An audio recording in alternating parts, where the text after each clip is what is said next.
Hi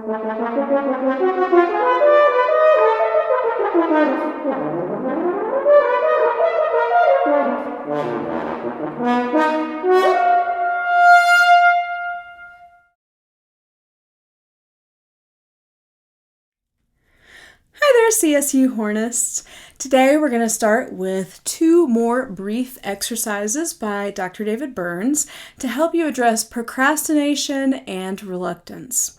If you think of those 2 things in terms of practicing your horn, sometimes we all procrastinate practice, and sometimes we're all reluctant to get started on a playing project.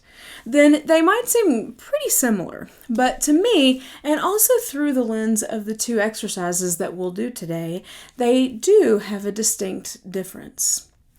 I think procrastination is what happens when we are overwhelmed with a big project or many big projects and don't know where to begin. But I think reluctance is what happens when our fear that we won't be good enough to do something sort of takes over. Let's look at these quick exercises and I'll show you what I mean. You can find Dr. David Burns' exact version of these exercises in the 2 books I mentioned before, Feeling Good and the workbook version, which I prefer, 10 Days to Better Self-Esteem. But I was able to easily find these worksheets on his website by searching Dr. Burns and procrastination or Dr. Burns and pleasure predicting. That's the other one.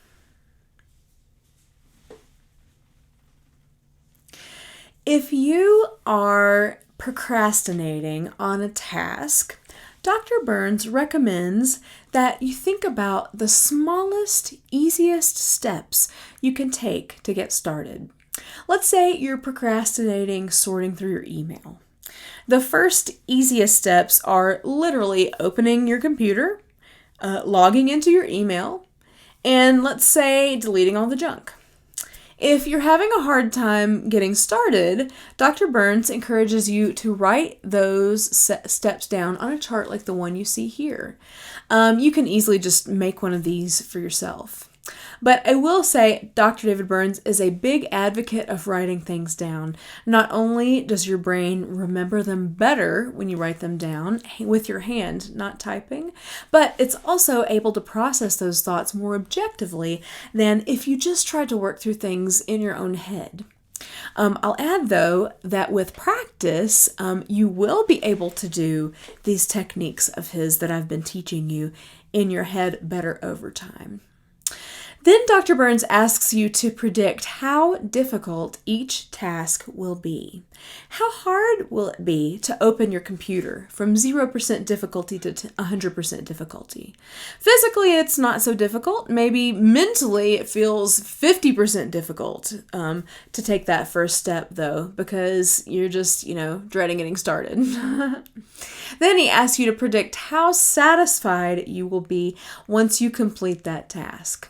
Let's say 20%, just because you'll be a little proud of yourself for finally getting started. So that's what you guess. What about logging into email? Let's say you think it's going to be 30% difficult, maybe because you have to pull yourself away from other distractions, of which there are many available on a computer.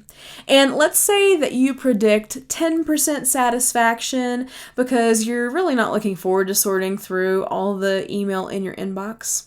And lastly, how difficult do you predict it will be to just throw out the obvious junk? Maybe you predict 60% difficulty, but with a 70% satisfaction. So after you do each step, you have to physically do them then, Dr. Burns asks you to evaluate what was the actual difficulty of that step and what was the actual satisfaction you received on a scale of 0 to 100%. And he acknowledges that it's hard to ask people to do steps to get over their procrastination when what they are procrastinating doing is steps. But let's say you're opening your computer and it's 10% difficulty and 50% satisfaction. On logging into your email, maybe it's 40% difficulty, but 60% satisfaction. And on throwing out the junk, maybe it's 60% difficulty, but 90% satisfaction. So here's why you do these steps, even if you're procrastinating. You can see the difference between those numbers and how having that kind of metric might change your mind about just how tough it is to get started. What Dr. Burns has given us is a tool to help spur us into action, to help evaluate our attitude toward an activity, and then to objectively measure the change in our attitude based on our actual experience, not on our predicted experience, by which I mean how hard or how unpleasant our emotions tell us that a task will be. He says that what clients often report to him when they're using this sheet is that they'll do a few steps on the sheet, but that after a certain point, things just start rolling, and finally, they're able to focus and work productively. Now let's look at the pleasure predicting sheet, which deals with what I call reluctance. In Dr. Burns' practice, he uses this worksheet for patients who are depressed and can't seem to find anything that they enjoy doing. So he suggests that these patients schedule activities that they think might bring them pleasure and then evaluate those activities similar to the way that we evaluated difficulty and satisfaction on his anti-procrastination worksheet. Maybe they want to schedule an activity that will help them, put them in a position to try to make new friends. Maybe in the future when there's a COVID vaccine and we can all do normal things again. Who will they do this with? Let's say in Colorado, how about a biking club? Or at a separate time in a separate incident, maybe they're reluctant to schedule a doctor's appointment for something that's been bothering them because they're afraid of what it might be. Their companion for that activity would probably be their doctor. Dr. Burns asked us to predict how satisfying we think each activity will be. Maybe our subject here thinks that the biking club meeting will be 45% satisfying because they like to bike, but they're nervous. Making new friends is hard. And maybe they think that going to the doctor will be 15% satisfying because it's time off, you have to schedule it, and they're really afraid they might get some bad news. But at the biking club, let's say they hit it off with someone right away. So then they record 80% satisfaction. And maybe at the doctor's, they learn that whatever was troubling them is easily cured, so then they can report 100% satisfaction. And I hope you can see how, if you're fearing these experiences, but then you're able to evaluate the actual experience itself, how that might reduce your reluctance to do something that maybe scares you.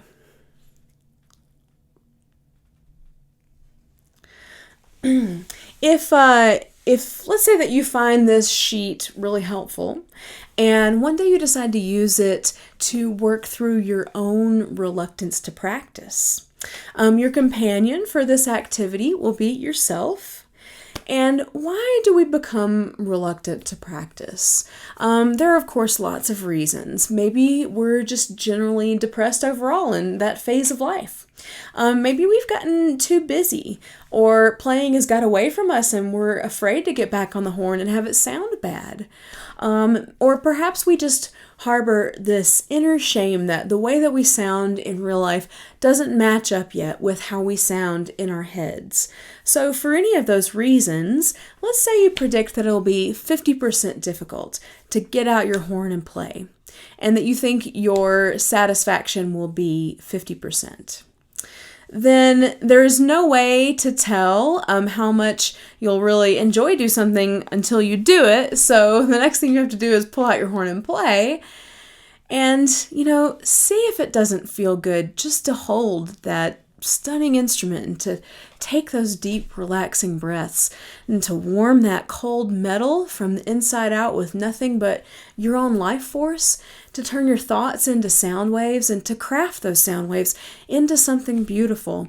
See if you don't feel grateful to have this monumental thing at the center of your life, music making.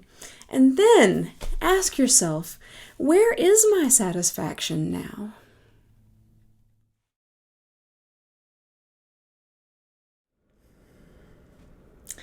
For the rest of today's horn class, I'm excited to introduce you to what I think is one of the most helpful topics that I personally can share with today's young musicians. My experience in helping start a successful member-run chamber music business.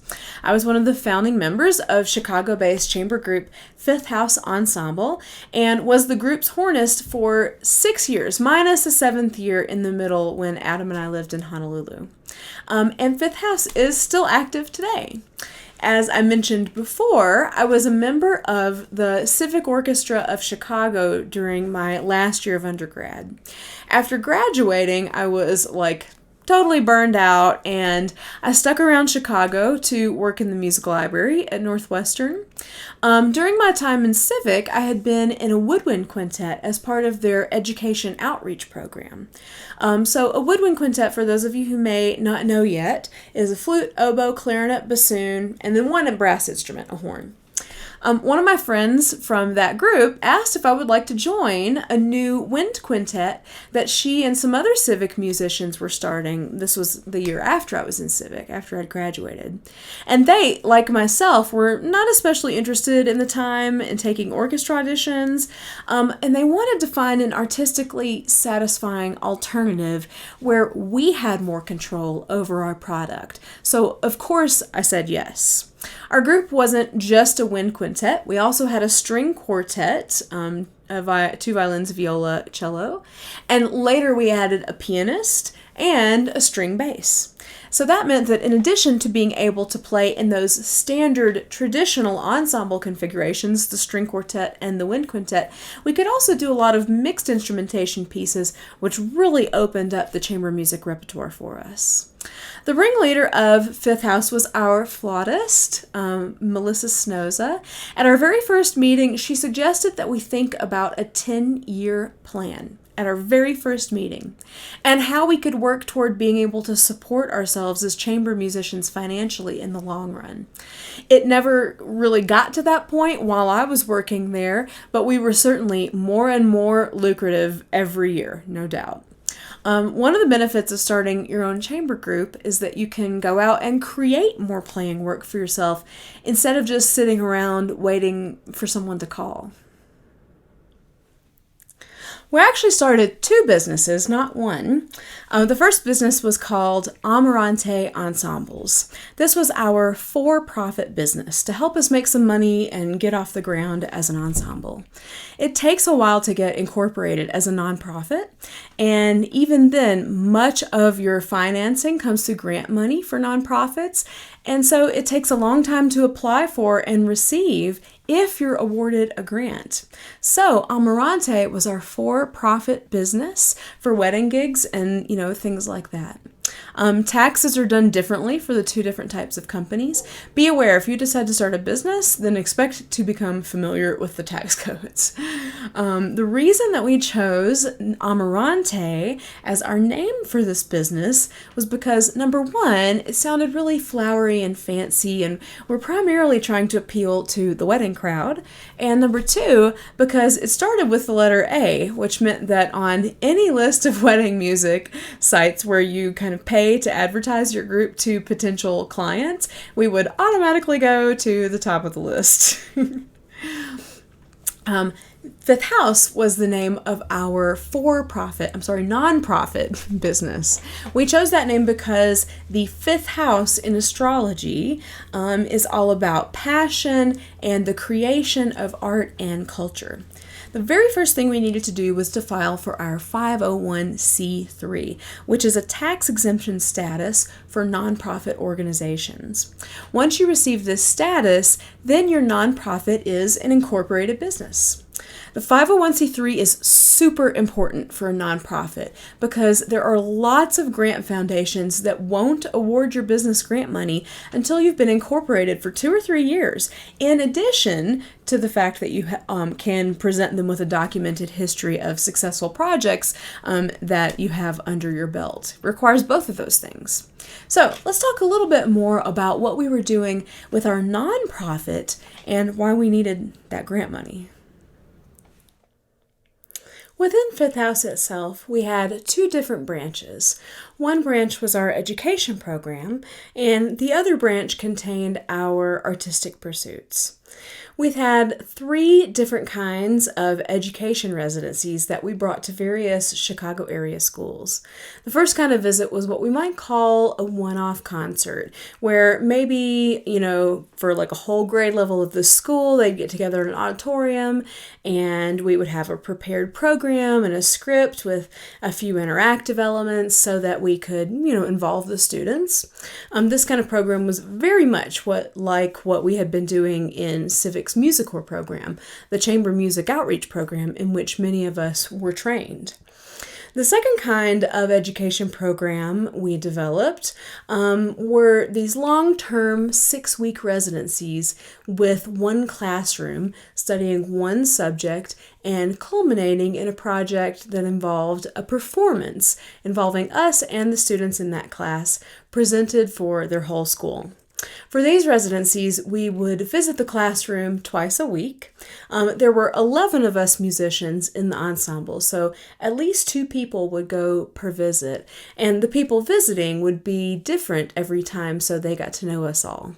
We would keep a shared Google Docs folder with the 6-week detailed lesson plan and a shared journal on that folder as well, so that whoever was there on, say, Tuesday could leave a message for the Thursday folks saying, well, here's what we got done, and then they would look at the lesson plan to see what they had to do. One of the important parts of this type of education residency was that because we were asking a teacher to take over 2 hours a week of class time for 6 weeks, it was crucial that each residency focused on fulfilling some portion of the state education curriculum standards for that grade level and subject. Not only did this make teachers more likely to invite us into their classroom, but it also made us more enticing to funders who are awarding grants for creative educational activities, even if those funders were not specifically geared towards arts organizations. I have 2 favorite examples, actually, of this type of long-term residency. I remember I think it was 3rd grade classroom where we taught a science unit on ecosystems. We talked about how a chamber ensemble is an ecosystem, and that if you remove one of the elements, like let's say you take the bassoon out of a reed trio, which is oboe, clarinet, and bassoon, then the ecosystem completely changes. We selected about 10 movements of classical music that we had really great arrangements for. The teacher divided her classroom into groups of 4, so there might have been maybe 5 or 6 groups, and each group chose one of those pieces of music from a CD that we provided. Then each group produced their own PowerPoint about ecosystems to go along with their piece, which we performed live to their PowerPoint presentation in a school assembly. The other, and really I think the coolest long-term residency that I remember from my time in Fifth House was a 7th grade poetry unit in an English class. We used chamber music to demonstrate how music can tell a story through different musical elements, which is a pretty common ed approach. Different elements like rhythm, dynamics, etc. Again, we provided their teacher with a CD containing more musical selections than there were groups. Each group of 4 students chose a piece of music that they liked, and they together composed a poem which told the story of that piece of music as they heard it. And then, basically, we were their backup band for a poetry slam for their whole school. And let me tell you, those kids, and actually I think the rest of their school, thought they were total rock stars. It was very hard to pay ourselves at first for this kind of work, and a lot of us did a lot of hard work for very little money for the first few years. I would say especially our flute player and people who were in the administrative roles. Eventually we were able to start paying ourselves more fairly for these 2 types of education services because we were able to apply for grant money to fund those projects. The third type of education residencies that we held were at universities. We had one ongoing educational residency at Kenosha College in Wisconsin, and that was a long-term residency where several members of our chamber group became studio professors up there as part of the residency, and we performed frequent concerts on campus, both as an ensemble and also with the students. We also held brief, more artistic type residencies, such as our week-long residency at Yale University working with the composition department. But rather than the education branch of Fifth House, that kind of belongs more in our other column, artistic pursuits. This is the main reason we started Fifth House. We wanted to choose the music we wanted to play, to perform it with the people that we wanted to perform it with, and to feel like we were always in control of maintaining our high artistic standards. Under the artistic pursuits branch of Fifth House, we had 3 different categories of projects. One type of artistic project that we would put together would be a straight up regular chamber music recital, where it's just the musicians on stage sitting in traditional, format and playing through a program of music that we've prepared. We started with a few of these types of recitals as we got to know each other as players and started to build a fan base. This is kind of where we began with our artistic projects. After we transitioned over to themed concert series, then these types of traditional chamber music recitals became special events that we prepared for things like playing on the radio or performing a date on one of the several pre-existing chamber music recital concert series in downtown Chicago, for instance. A second type of artistic project that we would undertake were creative special event one-off type concerts. I have 3 great examples of this kind of concert for you. One time we were sitting around chatting after a Fifth House planning meeting, and I mentioned offhandedly that there was a new beluga whale born at the Shed Aquarium in Chicago. Well, it just so happened that our flautist, cellist, and pianist had been performing this ultra-modern work by George Crumb called Voice of the Whale. All 3 instruments make sounds that approximate whale sounds. So I said, wouldn't it be cool if you guys could play Voice of the Whale to welcome the new baby beluga? Well, we got it arranged with the aquarium, who was very excited. Our pianist at the time was a Yamaha performing artist, so he contacted Yamaha to see if they would be willing to supply and move a piano into the Shed Aquarium for us, which they did. Imagine all of these toddlers and mothers sitting beside a gigantic water tank with a mother whale and her calf, listening to music by one of the harder to approach contemporary composers of the last 70 years. But through enhancing the meaning of this music situationally, we were able to give it context. And I hope that made it make more sense and make it a real experience for them. Another example of this type of program involves the Messiaen work I mentioned a few horn classes ago, Quartet for the End of Time, or in French, Quatuor pour la fin du temps. As I mentioned, Messiaen has been one of my favorite composers since I was in undergrad. So even though there's no horn on Quartet for the End of Time, it was always kind of in the back of my mind as one of the most important chamber works of all time. A little more about this piece. As we mentioned, Messiaen wrote it when he was imprisoned in a prisoner of war camp in Germany. This was during World War II. As the story goes, one of the guards was a musician and had actually heard of Messiaen. Evidently, the guard would smuggle paper and pencils to him so that he could compose while he was confined. There were a few other musicians in this camp, with this work camp with Messiaen as well. A clarinetist, a violinist, and a cellist. Prisoners in the camp took up donations so that a cello could be purchased, even though it was missing a string. The piano that was available for Messiaen had a stuck key. Well, no matter, he just composed around that key, and he even composed around the missing cello string. This was a very ambitious 8-movement work based on a passage from the book of Revelations in the Bible. I saw a mighty angel descend from heaven, clad in mist, and a rainbow was upon his head. His face was like the sun, his feet like pillars of fire. He set his right foot on the sea, his left foot on the earth, and standing thus on sea and earth, he lifted his hand to heaven, and swore by him who liveth forever and ever, saying, There shall be time no longer. But on the day of the trumpet of the seventh angel, the mystery of God shall be finished. And Messiaen was very religious. He was Catholic, and he was very devoted to his faith. So you can probably tell that from this quote. The premiere of this piece in an unheated prisoner of war camp barrack took place in Germany 1941, and the German officers of the camp sat in the front row for the performance. There's one other practical element here that deals with the end of time in this work, and that is the fact that even when Messiaen was using bar lines and meters, he was using them unconventionally. He incorporated a lot of non-retrogradable rhythms in this work, the palindromes, and also took rhythmic inspiration from other sources that did not depend upon regular meter for their structure.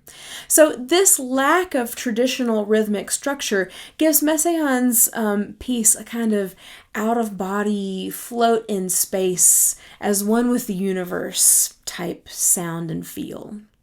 So now that you know a little more about this piece, I suggested to my fifth house friends, hey, wouldn't it be cool if you guys play the quartet for the end of time at the Adler Planetarium in Chicago? It just seemed like a perfect setting to perform Messiaen underneath a close-up of the stars. And this was even before I really knew much about the Canyons aux Étoiles, from the canyons to the stars. So this concert got huge attention. My friends went on Chicago news stations and radio stations to promote it. Attendance was fantastic. Again, we were just taking a piece of music, contemporary music that can kind of feel unapproachable to the average listener, and we were trying to give it a context and make it an experience that even they could enjoy and absorb. My last example of this type of program is a story that Adam really likes to tell about me. This is not related to Fifth House, but to mine and Adam's short-lived brass quintet in Chicago, Omega Brass. We were trying to figure out how we could make some money during the dead season for freelance musicians, which is basically after Christmas until about Easter. So I looked at the calendar and I thought, what holidays are coming up? And I saw that President's Day was during that time. And I thought, who would want to hire us for a President's Day concert? So I got online and I looked up all the local Chicago museums. And it just so happened that one of them, the Chicago History Museum, was planning a huge President's Day event that year. So I contacted them, suggesting that we do kind of an educational concert for young kids during the President's Day event with lots of patriotic music and interactive elements, and they loved the idea.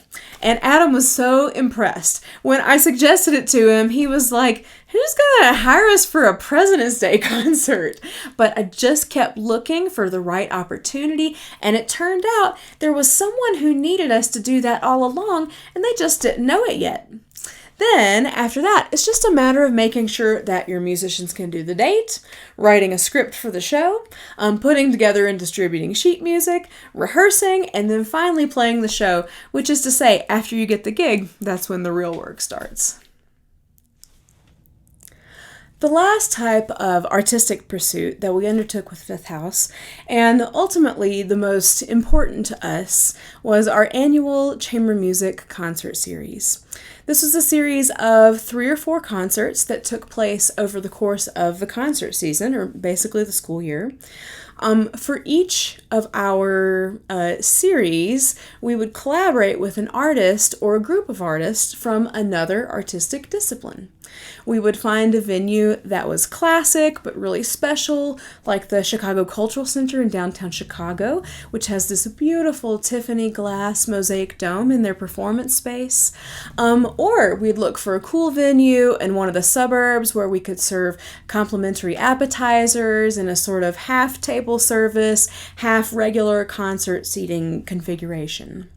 We sold ticket subscriptions, and we had a merchandise table. We invited the entertainment press so that we'd get mentioned in the events of note for future concerts in the series and draw in, hopefully, a larger audience.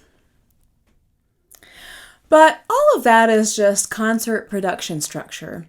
What we were most concerned about was getting to program the music that we wanted to play. The musicians as a group always chose the music for the whole concert series first. We would always include a newly commissioned work, or the winner of our chamber music composition contest, or an arrangement of a rock or pop music tune on each concert. Then we would get together with our collaborating artists, a cast of actors, graphic novelists, a mime troupe. Our very first collaboration was playing chamber music to black and white pictures of ourselves, the musicians, dressed up as characters in a story, strung together with text screens into kind of a silent movie. Our collaborating photographer for that project was the bass player for the group. Our characters and storyline were based on the 17th century Italian theater tradition of commedia dell'arte, in which the characters of the commedia are stock characters, like a sneaky old man, the pompous military officer, the lovers, the buffoon. So we did the first one entirely by ourselves. But my absolute favorite project that we did was Black Violet. Our obus liked comics, and she was at a comic book store just browsing, and she picked up this graphic novel off of the local artist shelf. It was by an artist named Ezra Clayton Daniels. She got in touch to see if he would be interested in collaborating on our next concert series, and he said yes. Ezra was around our age, he was super talented, and he's since then had a big hit graphic novel, Upgrade Soul. Since we work with him, that's come out, and it's gotten a lot of awards. We put together the playlist of the pieces that we wanted to program for the season. So basically we just handed this poor non-musician a stack of CDs with 3 or 4 concerts worth of music and said, "Hey, what do you think?" But Ezra's awesome, and he came back with this amazing concept that he'd been thinking, been rolling around his head for some time, and he just thought it would fit our project perfectly. So for our story, Black Violet, his main character was a black cat named Violet who lived in England during the time of the Black Plague. The story followed her through losing her human who died of the disease, then seeing these scary doctors and those weird bird-looking death masks come to take her human's body, leaving her homeless. Then trying to find a support system. In our story, either a dog or a rat. Those were the 2 characters that she kind of became friends with. And deciphering who's safe to trust and who's trying to take advantage. And ultimately, the story of how cats were blamed for the Black Plague and massacred in large numbers when it turned out that fleas on rats were largely responsible for spreading the disease. Ironically, the killing of that many cats may have increased the spread of the plague. So Ezra used that real-life event as a vehicle to speak to social issues and race relations in our time. The Chicago Sun-Times called our series a modern classic, and we released a professionally produced recording of the first act of Black Violet, or the first concert in the series, is what we called the first act, on which I got to perform the Brahms Horn Trio with my wonderful friends Drew Williams on violin and Adam Marks on piano. So what advice do I have if you want to start your own business based around a chamber music ensemble? First, choose capable but kind colleagues. I would take an 85% player who is kind and responsible over someone that's ugly to other musicians or irresponsible any day of the week, especially if that person doesn't practice. I had my early 20s kind of off days of being an irresponsible musician, not budgeting enough time to get places early or forgetting things occasionally, getting lost on the route on the way there. But, to be fair, I did tell you guys in the first horn class that I have a terrible sense of direction. This was before GPS even existed, so forget Maps apps on your cell phone. But anyway, I digress. I regret those times. They made me look like I didn't care about what I was doing, which I really did deeply, and it was disrespectful to my fellow musicians. So I hope to save you that same shame and regret if you're apt to be irresponsible in those ways by sharing that with you. And if you're looking for a good colleague for your chamber ensemble, let's just say that I would pick the person that I am now over the person I was in my 20s 1,000 times over. Once you have a group of musicians together in whatever instrumentation you've decided on, figure out who does the work. So Adam and I hoped in our brass quintet that it would be 5 people doing equal parts of all the behind the scenes work of running a performing group. But it was really just the 2 of us doing like 80% of the work, and the other members chipping in when we asked them, specifically to do something, which they were totally willing to do. Things worked better in Fifth House because since it was such a large ensemble, it was clear immediately that one person needed to be in charge. Eventually, we were able to get interns who would work for free, either because they got college credit or behind the scenes view at how to run this kind of organization. And then after I left, they were even able to create a paid position. So I'm guessing part-time for someone to help with the myriad clerical tasks like booking venues, coordinating musician schedules to find rehearsal times, scanning music, etc., etc., etc. Speaking of music, where do you find music for these sorts of groups? For the wedding music business, Amarante, we used a set of books you can purchase called Music for 2, which are duets, Music for 3, which are trios, and Music for 4, which are quartets. Let's say you get hired for a trio and they want a flute, horn, and cello. So you would get the flute version of book 1 for Music for 3, the horn version of book 2, and the cello version of book 3. I'm just saying that as an example. You'd actually have to check to see if they have a horn version of that book 2, for example.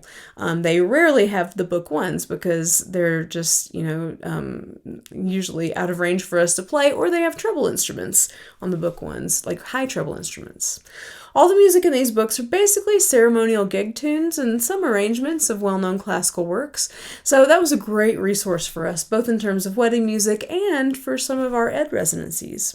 For our one-off education programs, we were usually playing from the standard wind quintet or string quartet repertoire. And for our artistic pursuits, we drew upon a large variety of sources. As I said before, we were devoted to featuring new compositions. We wanted to draw popular music into the mix, and between the 11 of us, there were a lot of great chamber works that we either had already played or had always wanted to play. Beyond that, it's just a matter of being curious enough to spend a few hours going down the internet rabbit hole, looking up and listening to pieces. Adam became especially good at that when he was running the Contemporary Music Ensemble, which he started at UNR, which was effectively a mixed chamber ensemble. Another thing to consider is how your pay structure will work. Even though you'll be getting paid by outside sources for some gigs, some engagements will pay more than others. And also, you'll need money for general operating expenses, like paying for liability insurance, which you'll be required to purchase as a small business, paying to file your 501c3 application, purchasing sheet music, and hopefully, paying yourself better for some gigs that might not pay as well as others. So to that last point, Fifth House decided as a group to set one gig fee. At the time, I think it was $200 each, that we would each get paid no matter how much the ensemble was paid by the organization hosting us.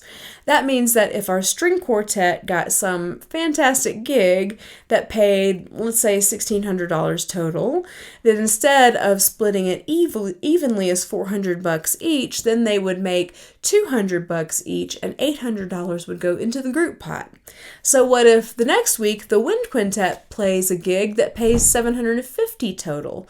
Well, that averages out to $150 each. So we could take $250 out of the group pot to make up the difference, and then we still have $550 left for operating expenses. Now that's certainly not the only way to do that, but that's the way that we chose, and it helped us first of all grow faster, but also to feel more equitable among ourselves. If you start a nonprofit, then you'll have to have a board of directors. This will include your executive director, which in our case was our flute player, Melissa. Plus, we always had another musicians representative on the board as well. I served that role for a short time. But then you'll want to think about who should fill out your board. Does anyone in your organization have contacts with a lawyer or an accountant?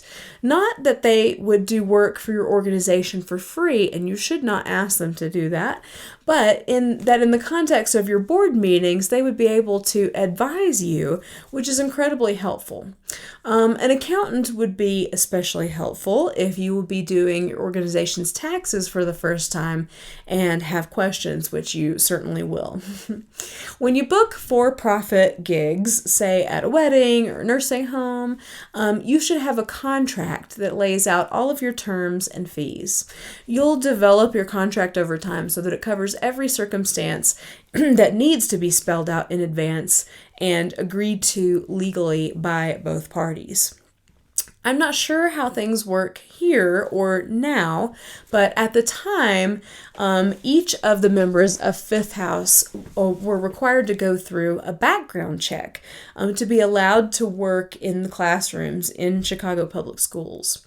If that's something that is required in a school district where your ensemble is trying to do work, be sure you get that taken care of before any of your on-campus activities take place. Think creatively in terms of marketing. One of the most interesting grants that we were awarded with Fifth House was the opportunity to work with a marketing consulting firm on our image and marketing presence. I remember going to a meeting with this marketing team in a skyscraper in downtown Chicago, and we were sitting around this, huge conference table, and them explaining how to find your audience. First, they had us brainstorm about the person that we thought would be interested in our product. And instead of thinking about what type of person that would be, we actually invented a character. Let's say his name is Trent, and he's a Fifth House fan. He likes to listen to podcasts, and he's on his phone all day long, like a lot of people. He drinks trendy coffee, and he likes cuisines from all over the world. He's never been a huge classical music fan before, but he really likes modern art. And he's a craft brewer, so he's going to love the tasting beers that Goose Island donated for anyone that paid for table service seating at our concert series. Then, after we felt good about our portrait of Trent, we thought, okay, how do we reach this guy? That's the big question. So let's create an app that features the characters from Black Violet, which we did. Let's play a few one-off concerts in coffee shops and advertise the series there, not only in flyers, but in person. Let's play a few pieces from Black Violet at an art gallery and advertise the series so anybody who's interested in modern art gets interested in our modern art. Does Goose Island or the local homebrew community have a podcast? We could go on as guests, play a piece, and talk about how Goose Island donated tasting beer. We didn't do all of those things, though Goose Island did donate tasting beer for us, which is really cool. But those are just a few ideas of things you could do to reach an audience member like Trent. Lastly, be prepared for any possible thing to happen, not only in putting together a program and a show itself, but also with your business in general. You can always expect that you'll have personnel changes or that you'll have money shortages from time to time, but you can never expect something like a global pandemic that will prevent us from playing music together safely for possibly a year or more. So, the most important thing in this venture, in any venture, in life really, is to be flexible no matter what comes your way. Think about what's possible, not the impossibilities. Learn to adapt, be optimistic, and you can make it in whatever it is that you decide you want to do, given whatever obstacles that you're given.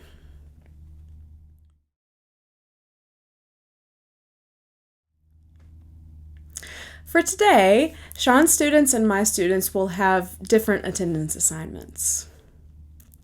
For Sean's students, write down 3 favorite things you've learned in horn lessons or horn class this semester and send your list to Sean. For my students, record the etude that you composed. You may want to record it several times in a row or do a number of takes over several days. If you make a mistake, just keep going. Mistakes are fine. No need to be perfect. Think about our discussion about what to focus on in performance. Look at exactly the note you're playing while you're playing it. But most of all, enjoy making music. This is a chance to share your own original creative thoughts. Please send me your favorite take. I'll see you in a few weeks for horn class number 14.